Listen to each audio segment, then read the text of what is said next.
आयब भेटी कुलो कमलो पतंगा। जय हो।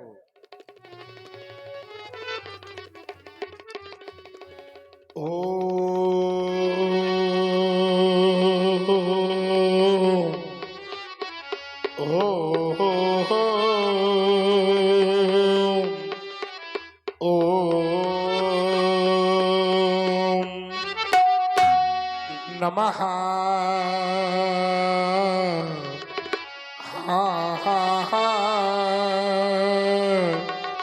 शिवाय। अरे सौराष्ट्र देशे दिशते तीरम में ज्योतिर्मयम् चंद्रकलावतंशम भक्ति प्रदानाय कृपावतीर्णतम तम सोमनाथम शरणं प्रपद्ये श्रीशैलशृंगे विबुधातिशंगे तुलात्रितुंगे विमुदावतंशं तमर्जुनम मल्लिकपूर्वमेकं नमामि संसारसमुद्रसेतुम् अवंतिकायां विहितावतारं भक्ति प्रदानाय सज्जनानां अकाल मृत्योर परिरक्षणार्थं वंदे महाकाल महासुरेशं वंदे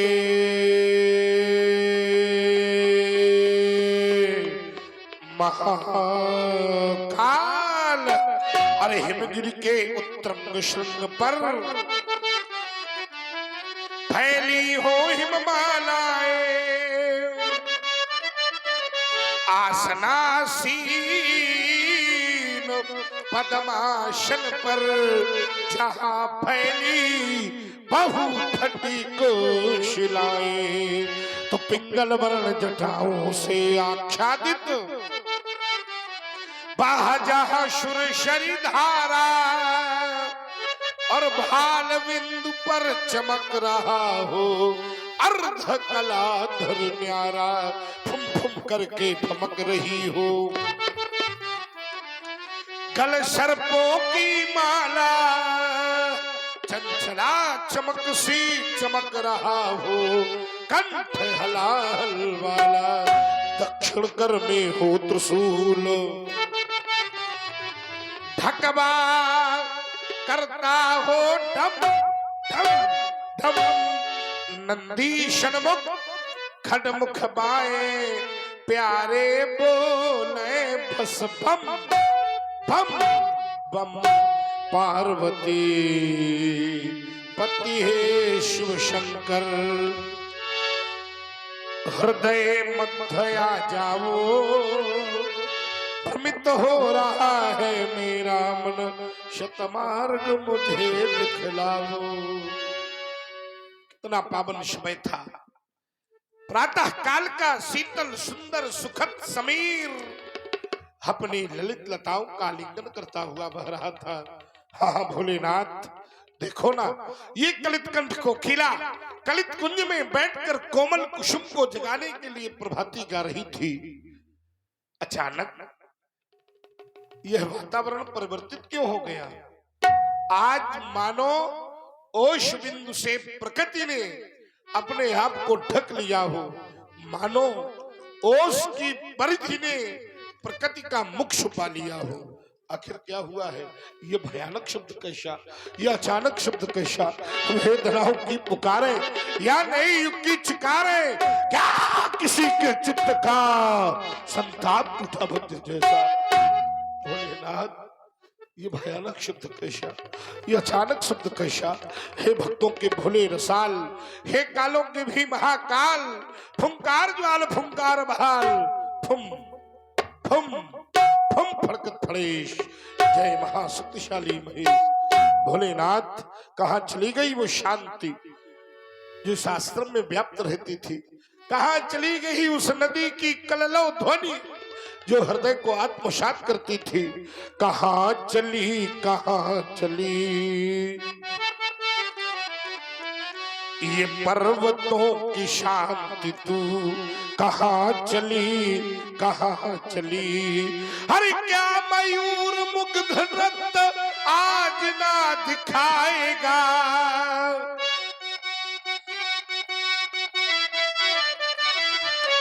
क्या किसी कमल में अब भ्रमर न गुनगुनाएगा? कौन सा ये शब्द चीत्कार कर चला गया? क्या प्रभात रात को न भैरवी सुनाएगा? क्या प्रभात रात को न भैरवी सुनाएगा? तो फूल बन खिली नहीं, फूल बन खिली नहीं है आज क्यों कली कली? कहाँ चली, कहाँ चली ये पर्वतों की शांति तू? कहाँ चली? ऐसा क्यों लग रहा है? क्या प्रलय होने वाली है? व्यास जी नहीं, प्रलय का समय नहीं हो सकता। क्यों? क्योंकि ब्रह्मा जी के एक दिन में 14 मनवंतर होते हैं। एक मनवंतर में लगभग 71 बार चतुर्युग बीतता है। इस परिधि से ब्रह्मा जी का दूसरा पहर यानी 7वां कौन सा मनवंतर? वैवस्वत नाम का मनवंतर चल रहा है। प्रलय की कोई स्थिति नहीं है। तो फिर ऐसा क्यों लग रहा है? ये शिला शिखर सर की जाती, ये मां वसुंधरा दस की जाती, ये दुर्गा, ये दुर्गा, ये दुर्गा वाहन दुर्ग शैल पर पुनि पुनि ले था अंगड़ाई, वज्रही तुदभिया देवों की यह विश्व विजय किसने पाई। अनहद नाद सुनाता सुंदर, क्या सुना रहा है? बन बन बन बन बन ताका वीर प्रशमनी वसुंधरा में जन्मा कौन वीर बाका। अगर प्रलय होने वाली नहीं है पिंगलाक्ष, तो बताओ क्या अधर्म इतना बलिष्ठ हो गया कि उसने अपने चरणों में धर्म को दबा रखा है? अथवा दक्ष जैसा दुराचारी फिर से पैदा हो गया? क्या हुआ है आशुतोष? आ रहा हूं आपकी शरण पर, ज्ञात कराइए।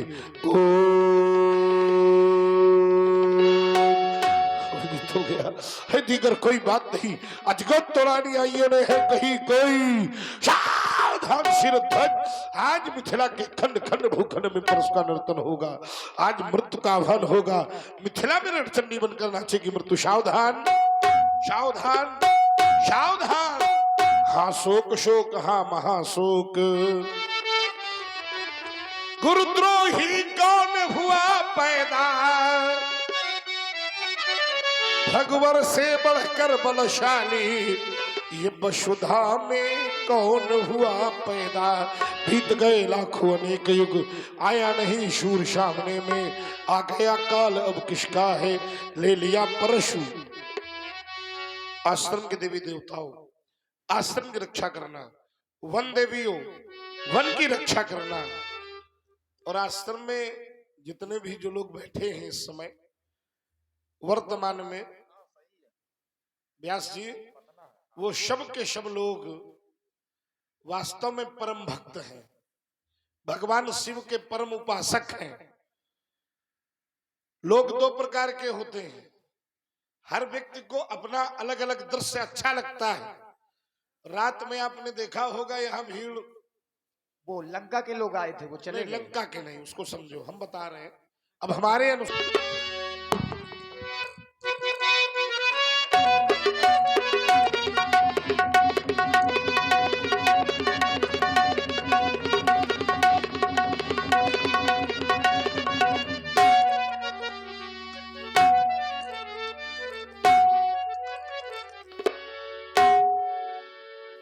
देखत भृगुपति बेसु कराला, उठे सकल भय बिकल भुवाला।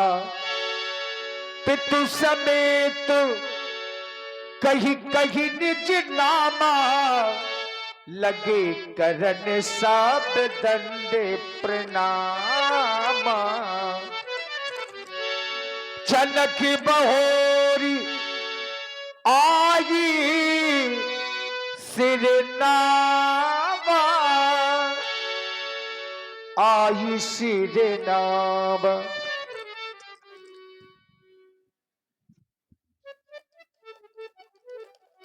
तपोनिष्ठ ब्रह्मनिष्ठ स्वीकार करें हमारा प्रणाम। आपके श्री चरणों में कोट कोट नमन है, स्वीकारें। अहो भाग इस मिथिला का, हे तपोनिष्ठ अभिनंदन है। और कृत हुई ये मिथिला समाज, और करिला जनक पद बंदन है। जो पर स्वार्थ में जीता है और पर स्वार्थ में मरता, हमने जाना है उसके हर आंसू यह रामायण, और उसकी हर बोली गीता है। जनक व्यास जी, हर शब्द के दो अर्थ होते हैं। एक शब्दार्थ होता है और दूसरा भावार्थ होता है। जनक शब्द का शब्दार्थ तो व्याकरण कहती है केवल पिता ही होता है, लेकिन भावार्थ में जनक के कई अर्थ हो सकते हैं। जैसे जो जन जन की जान को बचाने में अपने जीवन का सर्वस्व लुटा दे उसका नाम जनक। सत्य जिसके पीछे चलने के लिए विवश हो जाए उसका नाम जनक। जो वैराग्य की प्रतिमूर्ति बन जाए उसका नाम जनक। और जो भगवान को भी अपने दरवाजे पर आने के लिए विवश कर दे उसका नाम, जो गौरव गरिमा ज्ञान बढ़ावे है वही जनक। जो ऋषियों का सम्मान करावे है वही जनक। इतना ही नहीं, अरे जो धरती से कन्या उपजावे, कभी राजा को राज्य छोड़कर हाथों में कृषक की भांति हल लेकर धरती का कर्षण करना पड़े, उसकी साधना में इतना बल होना चाहिए कि ये धरती भी कन्या पैदा करने के लिए विवश हो जाए। जो धरती से कन्या उपजावे है वही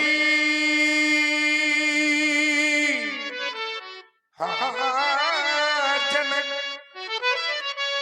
और जो घर बैठे भगवान बुलावे है वही जनक। व्यास जी, देखो कंजूसी कुछ नहीं होगी, सुनाया सब कुछ जाएगा। हमारे दो चार लोग तो बैठे हैं जो सुनने वाले हैं। यद्यपि हम लोगों की उपयोगिता तब सिद्ध होती है जब इतना प्रयास किया गया है, और सुनने वाले कम से कम 150 लोग तो होने ही चाहिए। लेकिन फिर भी पूरी ईमानदारी से इस राजा ने हमको प्रणाम किया, हमने उसको आशीर्वाद नहीं दिया। क्यों नहीं दिया? क्योंकि हमने राजाओं को आशीर्वाद देना ही बंद कर दिया। अच्छा, लोग सोच रहे होंगे पंडित जी राजाओं से क्या दुश्मनी है? ना, राजा अपने कर्तव्य मार्ग से च्युत हो गए। व्यास जी, ओढ़ लो, कोई समस्या नहीं है।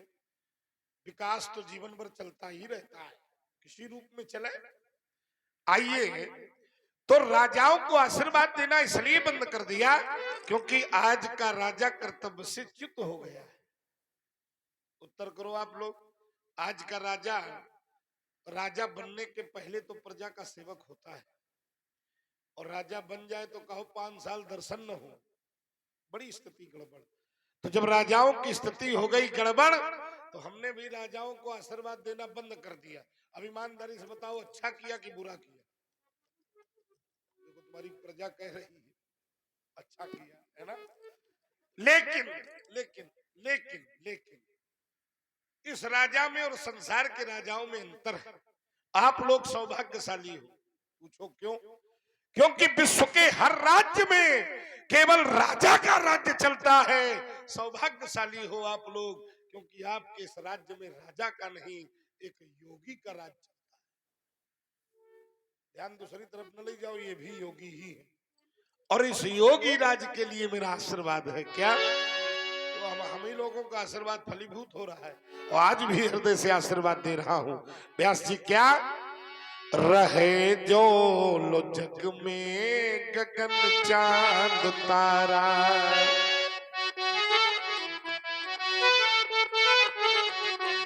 चमकता रहे कीर्ति का ये सितारा,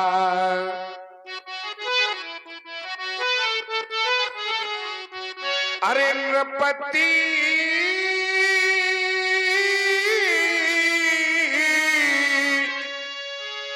व्यर्थ जावे न जीवन तुम्हारा, रहे जो जग में गगन चांद तारा। जाओ सिर ध्वज, तुम्हारा कल्याण हो। इस राज्य के राजा के लिए और इस ग्राम के राजा के लिए, दोनों के लिए मेरा आशीर्वाद है। जाओ, शुभाशीष, कल्याणमस्तु, तुम्हारा सदैव कल्याण हो। सिय बुलाई प्रणाम कराबा। ले आओ सीता की सखियों, हमारी बेटी को लेकर के हमारे समीप आओ। लाओ रात दुलारी को। गांव के राजा भी यहीं बैठे हैं समक्ष में आपके। अच्छा, अभी किसी को बुला रहे थे? हाँ अच्छा अच्छा। ये गांव के राजा इसलिए भी योगी हो गए जी। आप भी योगी हैं, योगी योगी, क्योंकि योग मार्ग में चलने वाला ही व्यक्ति प्रभु की लीला का प्रेमी हो सकता है। इसलिए और इस समय बैठ करके इतनी विषम परिस्थिति में जो प्रभु की लीला करावे और देखे स्वयं बिना स्वार्थ के, बिना स्वार्थ के। बिल्कुल यही बात है। इसलिए रात्रि भर जागे हैं, रात्रि भर, इसलिए सोए नहीं। इनको हमारा आशीर्वाद है। आप सदैव इसी प्रकार धर्म कार्य पर लगे रहें। जब जब धर्म बढ़ेगा, परमात्मा की कृपा राज्य पर बढ़ेगी। लाओ हमारी बेटी सीता को लेकर के आओ। आओ रात दुलारी, हमारे समीप आओ। आपका अनुशासन ठीक नहीं। हाँ, देखो ना आज हमारे यहाँ किनका पदार्पण हुआ है। अच्छा सुनो तो, तुम बुलाए हो बेटी का, पहले तो बिटिया चली आई। ये पीछे वाली दो कौन है? ये सीता की सखियां हैं। अच्छा, ये विवाहिता है कि अविवाहिता है? हाँ, विवाहिता भी है, अविवाहिता अच्छा भी है। देख के बताओगे हैं? शास्त्र क्या कहता है, इनका विवाह हुआ है कि नहीं? नहीं। देख लो कितना गड़बड़ मिथिला में चल रहा है। राजा जनक कहते हैं कि मेरी बेटियों का विवाह नहीं हुआ है, और हम देख रहे हैं तो प्रतीक चिन्ह विवाह वाले दिखाई दे रहे हैं। अब हम किसकी बात माने, जनक की माने कि प्रत्यक्ष को प्रमाण माने? नहीं, जो आप प्रत्यक्ष देख रहे हैं, हाँ, तो बेटी के साथ में ये लोग गई थी गिरजा पूजन करने के लिए। अच्छा। अब माथा टेक दिया तो जो लालिमा दिख रही है वो लालिमा केवल माथे हेम लाग और कहूं न लाग। वो सिर्फ दिखा हुआ है। ऐसी जगह लाग जहां लगने के बाद व्यक्ति को विवाह, स्त्री को विवाहिता सब, चलो कोई बात नहीं, आपकी व्यवस्था है। ये बिटिया, हाँ ये भी बेटी ही है। बेटी ही है, इतना संकोच में काहे बोल? भाई भाइयों की बेटियां हैं मेरी ये। अरे तो आपके परिवार की तो है। हाँ, इसको विदेश भेजा था क्या कहीं पढ़ने? विदेश तो नहीं भेजा था, सभ्यता थोड़ी भूल गई है, लेकिन अब सुधार हो अच्छा, रहा है। किसी पुत्री के द्वारा कोई अनुचित व्यवहार किया जाए तो ईमानदारी से बताओ दोषी पिता होता है कि नहीं? हाँ जरूर होता है। आपने इनको ये नहीं बताया कि सर ढक के आया जाता नहीं है? वो तो स्वीकार कर रहा हूँ, पहले मैंने कहा है, बताया है, लेकिन हम अनभिज्ञ है थोड़ा। चलो इसको शिक्षा दे दें। हाँ देंगे अभी। अभी देंगे? हाँ हाँ ठीक है, तुरंत अनुशासन में ले हो। बिल्कुल बिल्कुल। आइए हम देखिए, हमारा कोई व्यक्तिगत विरोध नहीं है, लेकिन लीला के जो धरातल है उनको हमें बड़े भाव से जीना चाहिए, सेवा के भाव से जीना चाहिए। भारत की संस्कृति, अच्छा अपने तरफ नहीं जिया जाएगा तो हम तो भगवान है भरोसे, इसलिए यहाँ इसको बड़े भाव से जीना चाहिए। तो आहा, अब इस बेटी को मैंने देखा, गजब हो गया, हाथ जोड़े खड़ी है। जनक, ऐसा लग रहा है कि केवल तेरी बेटी नहीं है, मानो स्वयं मां भारती अपना समूचा श्रृंगार करके परशुराम को दर्शन देने के लिए आकृष्ट हो गई है। विदेशों में हाथ नहीं जोड़ा जाता प्रधान जी, विदेशी बिटिया के घर में जाओगे तो हाथ हिलाएगी, हमारे बेटी के घर में जाओगे तो हाथ जोड़ेगी। हाथ जोड़ने का भाव अतिथि देवो भवः, माने घर में आया हुआ मेहमान केवल मेहमान नहीं है, हमारी संस्कृति कहती है वो साक्षात भगवान है। दुर्भाग्य, विदेशी बेटी के घर में जब कोई जाता है तो हाथ हिलाती है। हमने पूछा हमारे घर में तो भगवान मानते हैं, तुम लोग हाथ क्यों हिलाती हो? उसने कहा पंडित जी हमारे यहाँ समय कम होता है। हमने कहा समझ लिया, तुम ये कहना चाहती हो कि आज तो दर्शन दिया, अब दोबारा मुंह न दिखाओ भला। ये पाश्चात्य सभ्यता है। दुर्भाग्य ये है, मुझे कहते हुए संकोच नहीं है कि वर्तमान में मेरे देश में भी ये संस्कृति हावी हो रही है। देखो भारत की संस्कृति जब खड़ी होगी तो उसके तन पर साधना की साड़ी पड़ी होगी, दया का दुपट्टा उड़ा होगा, आंखों में करुणा का काजल लगा होगा, पवित्रता की पायल पहनी होगी, कर्मों का कर्णफूल होगा, मानवता की मांग पर शीतलता का सिंदूर भरा होगा, और हंसमुखता के होठ पर अगर लाज की लाली लगी हो तो समझ लेना कि खड़ी होने वाली नारी केवल भारत की ही हो सकती, दूसरी नहीं हो सकती। बड़ी दिव्य बालिका है।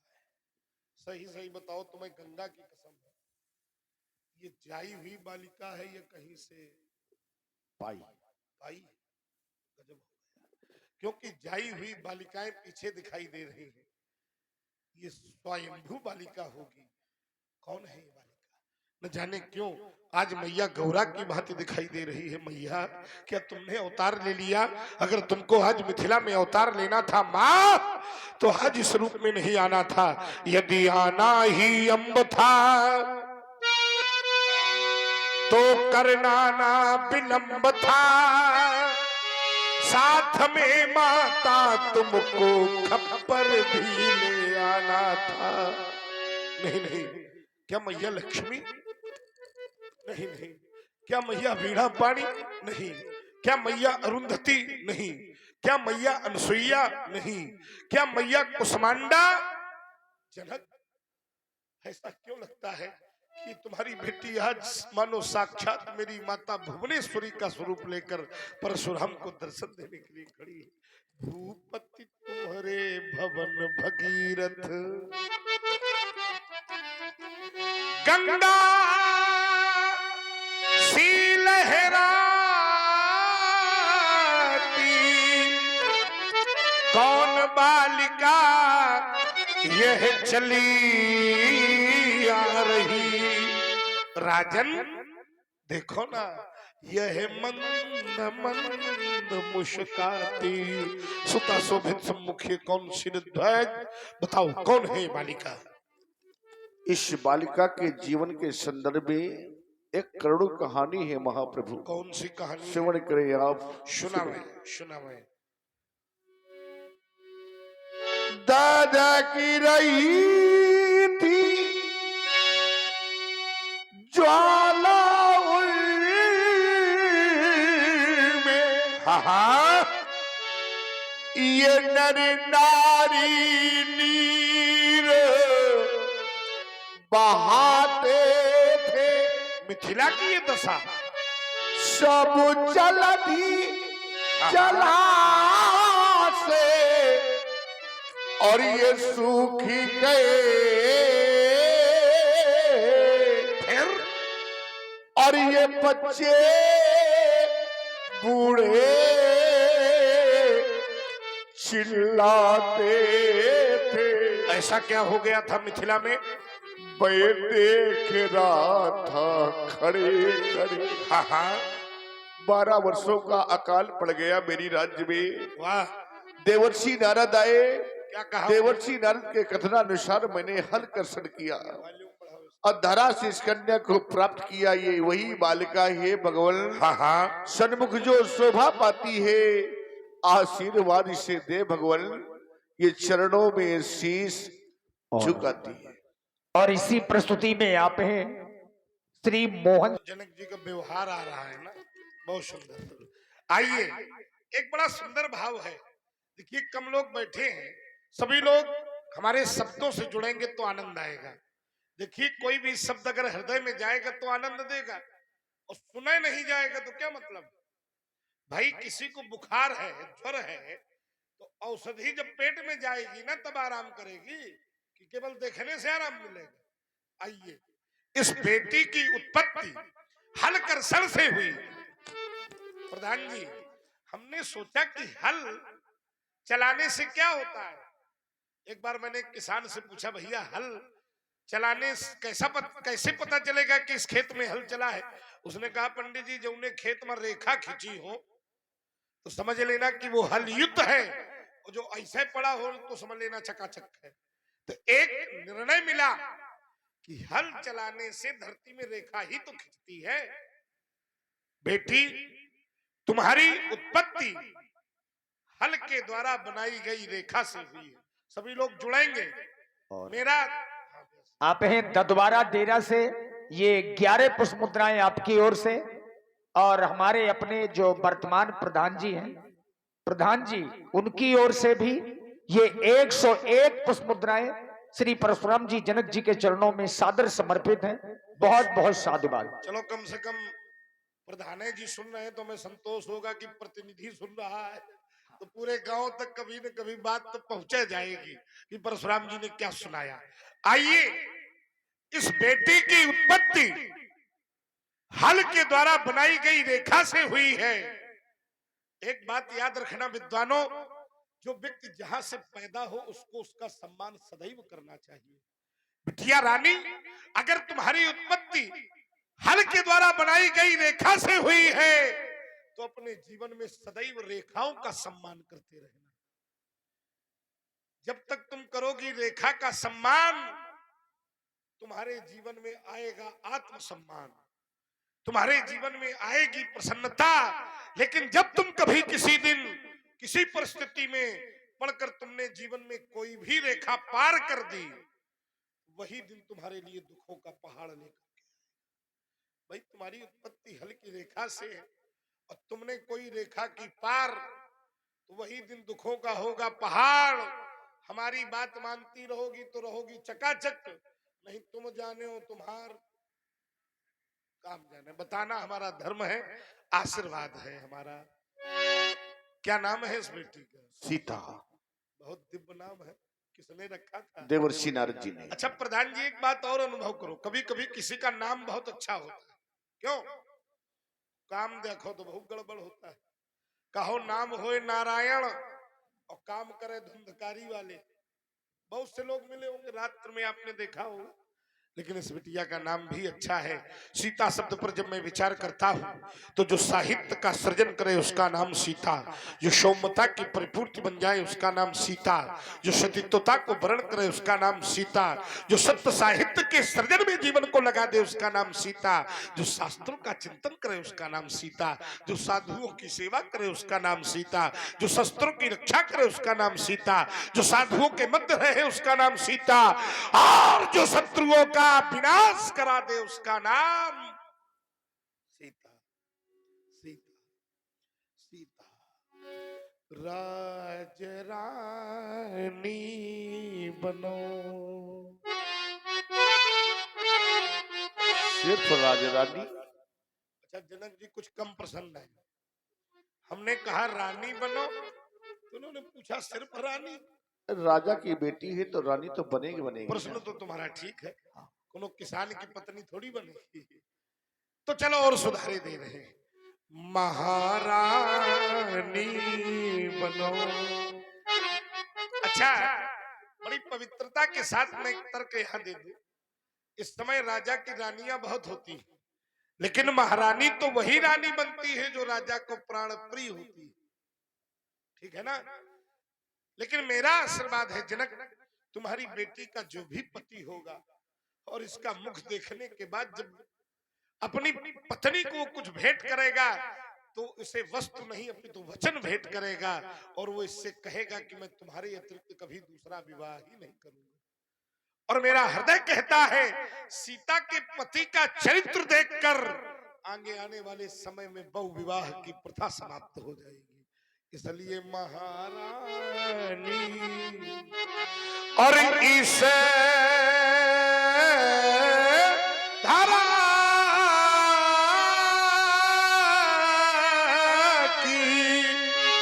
सुबह सुबह कहानी बनोहा राज रानी महाराज, क्योंकि तुम धरा मूर्ति हो और विश्व की पूर्ति हो। तुम धरा और साधना शक्ति हो, भावना भक्ति हो। साधना शक्ति हो और भावना भक्ति हो। गुण की खानी बनो दया दानी। शुभमस्तु कल्याणमस्तु। ले जाओ बालिका। आशीष दीनो सखी घर सानी, निज समाज ले गई सयानी। विश्वामित्र मिले पुनि आई। वाह, आओ।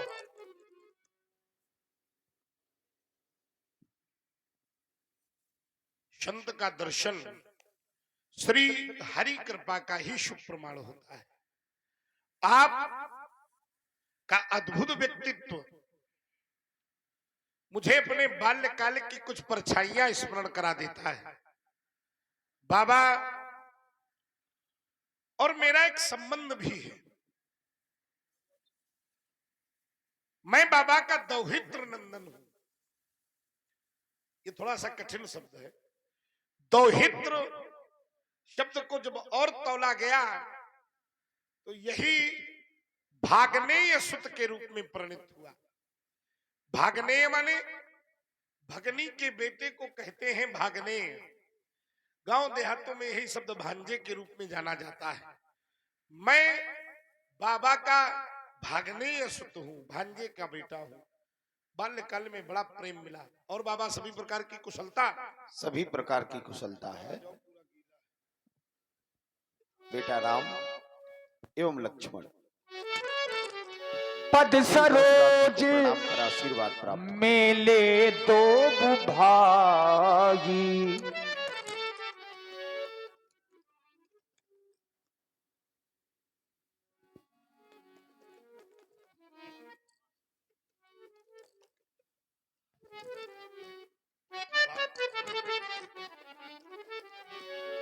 बालक तो बहुत अच्छे लगे। प्रथम दृष्टा मुझे बहुत अच्छे लगे और मेरा हृदय कहता है कि जब आपने इनको प्रथम दृष्टा देखा होगा तो आपको भी बहुत अच्छे लगे। बिल्कुल सही पकड़ा है। अब देखो एक प्रश्न और बना, जब हमें और आपको ये इतने अच्छे लग रहे हैं तो अपने पिता को तो ये प्राण प्रिय होंगे, स्वाभाविक है। और जब तक इनके पिता से जबरदस्ती नहीं की गई होगी तब तक सहज भाव से इनके पिता ने दिया भी नहीं होगा। नहीं, जबरदस्ती तो नहीं की गई है। देखो एक शब्द है जबरदस्ती का भाव। नहीं, जबरदस्ती तो छीनना हो गया ना। हमने तो सौंपे गए, नहीं ये तो आदर मिला है। ठीक है, सौंपे हमने गए। मांगे थे हाँ। और हमें सौंपे गए। अच्छा, आपने मांगा सामान्य विधा से था? हाँ, साधारण। साधारण। राजा ने कह दिया होगा कि ले जाओ। नहीं, थोड़ा उथल पुथल जरूरी है क्योंकि हमने मांगे थे। उथल पुथल राजा, चलिए वो आपका विषय है। उथल पुथल हुई यानी कुछ न कुछ आपको अतिरिक्त परिश्रम करना पड़ा। देखिए, ये संसार का नियम है भाई। जो इस संसार में जन्म लेकर के आया है, जननी जनक बंधु सुत दारा तन धन भवन सुहद परिवारा, वो माया में बंधा है। और ये माया के 10 स्थान है, जननी जनक बंधु सुत दारा तन धन भवन सुहद परिवार। तो राजा दशरथ में कुछ उथल पुथल तो हुई क्योंकि वो स्वाभाविक माया प्रेम का बंधन है, पुत्र पिता का नाता है। लेकिन अब देखो बड़ा अच्छा भाव बन गया। माया अष्टचक्रा नवद्वारा पूर्वो नाम अयोध्या, जिस अयोध्या के लिए अष्टचक्र और 9 दरवाजे वाली नगरी बताई गई और परमात्मा को परम प्रिय नगरी बताई गई, क्या उस नगरी में माया का विस्तार हो सकता है? अब परमात्मा जहां रहेंगे, माया क्या दूर रहेगी? परमात्मा जब माया को दूर करते हैं तब माया नहीं आती। लेकिन जहां परमात्मा है, माया तो वहीं यहाँ है। दुनिया में फिर बच्चा कहाँ है? यहाँ तो हर आदमी परमात्मा का रूप है। ईश्वर अंश जीव अविनाशी, हर जीव में परमात्मा बैठा है? जब हर आदमी में परमात्मा बैठा है, हर जीव में परमात्मा बैठा है, तो यही माया का खेल है, यही माया का संसार है। नहीं, जीव में परमात्मा बैठा है तो ये माया है। ये सब माया देख रहे हैं, सब समझ रहे हैं, परमात्मा के साथ में देखिए, ही जहां माया है। आप ये चौपाई पढ़ते हैं अर्धाली कि ईश्वर अंश जीव अविनाशी चेतन अमल सहज सुख, यहाँ तो माया का कोई स्थान नहीं। हाँ, माया का स्थान कहाँ होगा? भूमि परत भा ढाबर पानी और जिम जीव ही माया। आपने हमारी बात को नहीं समझा है। बस यही समस्या हो जाती है कि जब पूरी बात नहीं सुनी जाती। आप धैर्य से सुनिए। मैंने क्या कहा कि परमात्मा जहां है वहीं तो माया है। अगर परमात्मा से माया दूर हो जाएगी तो माया का अस्तित्व समाप्त हो जाएगा। और संसार ही को देख लो, ये सब लोग इसी माया के बंधन में है ना, 10 स्थानों से बंधे हुए हैं। तन धन भवन सुहद परिवारा, जननी जनक बंधु सुत दारा। अच्छा, तो ये भी तो ईश्वर का ही अंश है। ईश्वर अंश जीव अविनाशी। ठीक है, तो जहां परमात्मा है वही माया है। माया परमात्मा से अलग नहीं है। नहीं, अब इसको थोड़ा सा समझना पड़ेगा। जहां माया है वही जीव परमात्मा से दूर है, और जहां माया हटी वही परमात्मा का सानिध्य प्राप्त हुआ। मैं आपको एक उदाहरण दे रहा हूं। जैसे देवर्षि नारद के जीवन में माया थी और माया के विवश थे। माया विवश भयउ मुनि मूढ़ा और नहीं समझी हरि गिरा निगूढ़ा। और जब तक माया के अधीन रहे देवर्षि नारद, तब तक नारद जी भगवान से दूर रहे। यहां तक भगवान से ताल ठोकने लगे, दैहो श्राप कि मरिहो जाई और जगत मोर उपहास। लेकिन जैसे ही भगवान ने माया हटाई, जब प्रभु माया दूर निवारी और न अतः रमा न राज, माया हटी, नारद को भगवान के दर्शन हुए। हाथ जोड़कर मैं दुर्वचन कहूं बहु तेरे, भगवान का सानिध्य प्राप्त हुआ, भगवान का प्रेम प्राप्त हुआ। तो जब तक जीव माया के वशीभूत रहता है, कौन सी माया की चर्चा कर रहा है? नहीं, अभी नहीं। अभी अच्छा कैसे बनेगा जब सुर नहीं मिलेगा? सुर मिलना चाहिए। हम इधर ही से तुरंत बहुत अच्छा सुर है और सबको समझ में आएगा। जिस समय विश्व मोहिनी के स्वयंवर को नारद जी ने देखा, माया में जकड़ गए। लेकिन माया में जकड़ने के बाद क्या परमात्मा के पास नहीं गए? देखो अभी गड़बड़ हो गया। नहीं, गड़बड़ नहीं हुआ। हम जोड़ रहे हैं पहले पूरा। स्वयंवर को देख के माया के वशीभूत पूरा। नहीं हुए। अरे राम, ये स्थिति हो गई आप जैसे लोगों के द्वारा, तब तो बड़ा कष्ट हो गया। हम बता रहे हैं, पूरी बात तो सुनो। ये भाषा आप कौन सी बोल रहे हैं? मैं आपको बड़ी परिमार्जित भाषा से, आपके द्वारा ये स्थिति हो गई। मैंने तो आपको ऐसा कुछ नहीं कहा। एक क्षण भाई, आपने एक क्षण मेरी बात। परशुराम जी आशा करेंगे कि मैं आदर आपको दूं? विश्वामित्र में और परशुराम में कितना अंतर है ये संसार जानता है। क्या अंतर है? तुम मेरे शिष्य हो, शिष्य हूं।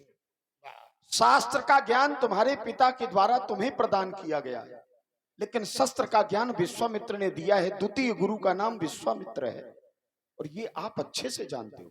मैं आप करके बात कर रहा हूं, धैर्यता से सुनिए, ये भागी थोड़ी जा रहे हैं। आपने कहा कि विश्व मोहिनी के स्वयंवर में, हां, जिस समय उसके हाथ की रेखाओं को नारद जी ने देखा तो जो यही बरे अमर सोई होई, माया में फंस गए। फंसे कि नहीं? तो विश्व मोहिनी के स्वयंवर से ही माया में फंसे, लेकिन कहा यही विद होई नाथ हित मोरा करहु सुबेग दास में, क्या परमात्मा के पास नहीं गए? तो माया से फंसने के बाद परमात्मा ही तो है जो माया से बचा सकते हैं। तब प्रभु माया दूर निवारी। जोड़ना है तो कायदा बड़ा अच्छा होना चाहिए। परमात्मा के पास जाने के बाद माया का नाश होता है, क्योंकि परमात्मा की ही माया है। परमात्मा जो चाहते हैं, बेग सुमय डारियों उखारी और अंकुरे गर्भ तरु, करते तो वही यहाँ है। कहां चक्कर में फंसे हो गई बात। हाँ, बोले, पहले आपने कहा कि स्वयंवर को देखकर नारद जी माया में मोहित हुए, तो मैंने कहा नहीं, स्वयंवर को देखकर नहीं, राजकुमारी को देख करके बड़ी देर तक निहारते रहे। फिर उन्होंने ये निश्चय किया कि जो यह बरे अमर सोए। तुमने कहा नारद जी फिर गए भगवान के पास। नारद जी भगवान के पास नहीं गए, इसको थोड़ा सा सुधारिए आप। और आपने कहा कि मैं तुम्हारा गुरु हूं, मैंने तुमको शिक्षा दी है शस्त्र की, तो ऐसा कोई प्रमाण शास्त्रों में हो तो आप उसको लाइए। मैंने ये शस्त्र की शिक्षा भगवान शंकर से प्राप्त की है, इसका प्रमाण मेरे पास है। एक क्षण पूरी बात हो जाने दीजिए, विधा जो चल रही है उसका अनुपालन कीजिए, केवल शिक्षा न दीजिए। जो हम नहीं बोले तो आप भी हमारी बात सुनिए। जब आप संवाद का मन बनाए हैं तो उसको आप सुनने का भी प्रयास करें। भगवान शंकर के द्वारा भगवान रुद्रो धनुष हस्तम, यही पिनाक धनुष मेरे हाथ में सौंप करके मुझे धनुर्वेद की विद्या प्राप्त कराई, जिसके कारण शब्द साची नाम धारो, शब्द साची नाम मेरा पड़ा। क्यों पड़ा? क्योंकि भगवान शंकर ने कैलाश की उत्तुंग शिखाओं पर मुझे शस्त्र माने धनुर्वेद की विद्या का ज्ञान प्राप्त कराया, और उसी के कारण संसार के लोग मुझे भगवान पर शंकर का अभिन्न शिष्य मानते हैं। मेरी उस शस्त्र विद्या से प्रसन्न होकर भगवान शंकर ने ये परश मेरे हाथ पर मुझे दिया, जिसके कारण मैं राम से परशुराम के रूप में अलंकृत हुआ। रही बात स्वयंवर की, तो स्वयंवर को छोड़कर नारद जी नहीं गए भगवान के पास। जब कन्या को देखा तो विचार करने लगे कि भगवान हमें कैसे ये कन्या मिलेगी, हम तो इतने सुंदर है नहीं कि भगवान हमें मिले, कन्या हमें मिले। तो नारद जी वहां नहीं गए, वहीं आंखें बंद करके भगवान की विनय करने लगे, और उसी विनय को सुनकर भगवान वहीं प्रकट हुए। और आप कह रहे हो कि भगवान के यहाँ गए और जय विद होए नाथ हित मोरा, भगवान के यहाँ नहीं जाना पड़ा। भगवान स्वयं नारद जी की विनय को सुनकर वहां प्रकट हुए और नारद जी से कहा कि जय विद हुई है परम हित नारद सुनो। बड़ी अच्छी बिल्कुल बहुत अल्प मात्रा में रुक रहा हूं। तर्क हमारा आपका यहाँ है कि जहां माया है वहां भगवान का आवास नहीं है। जहां माया होगी वहां जीव भगवान से दूर होगा, और जैसे माया हटेगी वही जीव भगवान की निकटता को प्राप्त कर लेगा। बहुत सुंदर। आपने कहा कि जहां माया है वहां परमात्मा का निवास नहीं है। नारद जी ने क्या किया था? भजन किया था, याद किया था उन्हें, और परमात्मा को आना पड़ा। बीचई पंथ मिले तन, जिस व्यक्ति के बुलाने से भगवान दौड़ करके आया है और वो माया से लिप्त है, और माया को दूर करने के लिए परमात्मा प्रयत्न कर रहे हैं। अब इससे ज्यादा उत्तर मैं आपको देने के समर्थ नहीं हूं। क्यों? क्योंकि छोटे बच्चों को सिखाना बड़ा अच्छा लगता है। आपने मेरी बात को काटा है। समय पर उत्तर मिलेगा ये तो नन्ना ही जाने है? समझ रहे हैं? लेकिन इस बात का उत्तर भी ले लीजिएगा क्योंकि ये जरूरी है। शस्त्र विद्या विश्वामित्र ने ही आपको सिखाई है, हर बात का प्रमाण नहीं होता। प्रत्यक्षम किम प्रमाणम, मैं विश्वामित्र हूं, मैं बता रहा हूं। तब तो कुश्ती भी प्रत्यक्षम सिखाई है। प्रत्यक्षम किम प्रमाणम, और मैं बता रहा हूं कि शस्त्र की शिक्षा, शास्त्र की शिक्षा लेने के उपरांत आपके पिताश्री के द्वारा मेरे आश्रम में आपको भेजा गया और मेरे यहाँ की शिक्षा पूर्ण हो जाने के बाद मैंने ओम नमः शिवाय मंत्र देकर के आपको भेजा। आपने भगवान शंकर को गुरु बनाया और ये सारी उपलब्धियां प्राप्त की। इसका प्रमाण तो नन्ना ही जाने, बस ये मान और लो। जब नन्ना की शरण में हो तो कोई बात है नहीं, फिर जो उनका यो माने कब करी नहीं। अच्छा, आपने एक शब्द कहा कि बीचे ही पंथ मिले दनुजारी, बीचे ही पंथ मिले दनुजारी, इसका क्या भाव आप कहना चाहते हैं कि नारद जी के बुलाने पर बीचे पंथ में मिल गए? ये तो मैंने कहा नहीं। तो फिर अब क्या नहीं, इस इधर श्रद्धालु का क्या भाव एक है? क्षण और स्पष्ट कर दे रहा हूं। हाँ, बिल्कुल। यहां पर ऐसा है ही नहीं। नारद जी उस समय भगवान का ध्यान कर ही नहीं रहे थे। मैं तो ये कह दूं, जो व्यक्ति ध्यान भी ना करे, एक क्षण पूरी बात हो जाने दीजिए। बात हो नहीं, गई। गुस्साने की बात नहीं हमारी ही है। हो गई। ना ना ना, आपकी बात नहीं हो गई। जब जीव माया में ग्रसित होता है तो भगवान को भूल जाता है, और जब माया हटती है तो भगवान को पहचान जाता देखिए, है। माया में थे तो मूल हो गए और क्या कहने लगे, व्यास जी बैठे हो, जरा बजाओ एक अर्धाली मैं भी प्रस्तुत कर रहा हूँ, इसके बाद बालकों को आशीर्वाद दे रहा हूं। ऐसा ही बताओ, बिना गाए बताइए। व्यास जी, हाँ, तभी तो तर्क का व्यास जी, आनंद व्यास आएगा। जी, हाँ। तर्क का उत्तर अभी नहीं। महाराज, बात काट रहा हूं, कटने दीजिए उसको शुद्ध रूप से। अरे ऐसा तो नहीं खूब है, मैं बता रहा हूं आपको। आपने कहा कि जहां माया होती है, माया परमात्मा के पास नहीं जा पाती, और हम प्रमाण दे रहे हैं। अच्छा, आपने कहा कि वो बीच में मिल गए थे, ठीक है। उस समय नारद जी ध्यान कर ही नहीं रहे थे। वो सोच क्या रहे थे कि जब तक इस समय हो नहीं पा रहा है कि विद मिले, बस केवल एक ही बात दिमाग मस्तिष्क में है कि हमें किस प्रकार हो ये विश्व मोहिनी मिल जाए। फिर विचार किया, उन्होंने समझा, विचार किया, बोले मेरे हरि के समान हितकारी हरिसन मांगो सुंदर ताई, ये कहां भूल जाएंगे आप।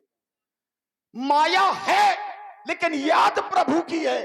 आप करें जहां माया होती है वहां प्रभु नहीं होते। मोरे हरिसम, हरि के समान मेरा कोई हितकारी नहीं है, और दूसरी ओर ये कह रहे हैं कि हरिशन मांगो सुंदरताई, वही मुझे सुंदर बनाएंगे तब मैं इनको प्राप्त करूंगा। भगवान माया जिसके पास होती है, भगवान उसके पास नहीं होते। मेरा अगर हृदय में माया है तो भगवान के प्रति प्रेम क्यों? अब रुक जाओ, प्रेम नहीं है, उसको समझिए। क्या है? जे ही विद होय नाथ हित मोरा, ये स्वार्थ है। जही विद होई परम हित नारद सुनहु तुम्हारा। ये न सुनाओ, नारद जी का चरित्र सुनाओ, भगवान का चरित्र न सुनाओ। जे ही विद होय नाथ हित मोरा, जो संत होते हैं वो संसार का हित चाहते हैं, और जो अपना हित चाहे वही तो माया के वशीभूत होता है। भगवान ने भी तो कहा था मैं तो परम हित करूंगा। अब रुक जाओ, भगवान की चर्चा क्यों करते हो? चर्चा नारद की चल रही है।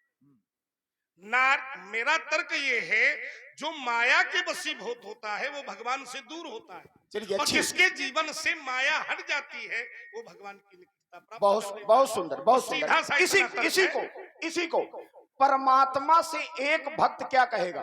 प्रधान जी बहुत ध्यान है। अगर आप परमात्मा के सामने प्रार्थना करेंगे, पूजा करेंगे, तो आप उनसे क्या मांगेंगे?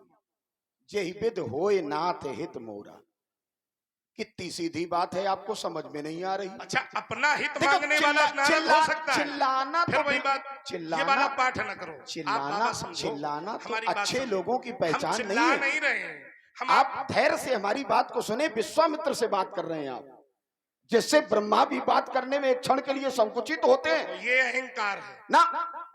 यही अहंकार है ये कि विश्वामित्र, जिससे ब्रह्मा डरे, ये पालना ही माया का खेल है। हमें लगता है आप भी माया और आप हैं आदरणीय श्री देव बच्चन सिंह देश राजा दशरथ के सुपुत्र, सांवले वर्ण स्वरूप राम, गौरांग वर्ण स्वरूप लक्ष्मण। अभी शास्त्र के अनुसार बताइए, आपने हमको क्या बताया? राम लखन दशरथ के ढोता दीन आशीषो जानी भली जोता। राम लखन लखन, इसमें एक समास है व्यास जी। कौन सा समास है?